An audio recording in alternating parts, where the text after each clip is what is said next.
डिंगा नावाच्या आजारानं सध्या युगांडामध्ये थैमान घातलंय. भारतात या आजाराचे रुग्ण आढळलेत का? डिंगा आजार नेमका काय आहे? या आजाराची लक्षणं काय आहेत समजून घेऊयात.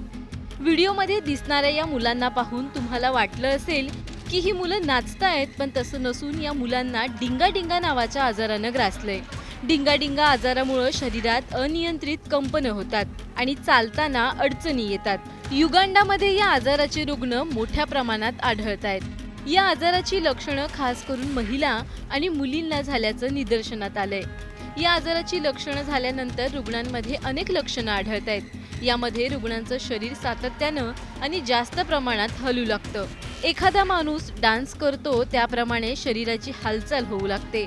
ताप येणं, अशक्तपणा जाणवणं आणि अर्धांग वायू झाल्याप्रमाणे शरीराची अवस्था होणे ही या आजाराची लक्षणं असल्याचं बोललं जातंय. सुदैवानं भारतात अजून डिंगा रोगाची रुग्ण आढळले नाहीयेत.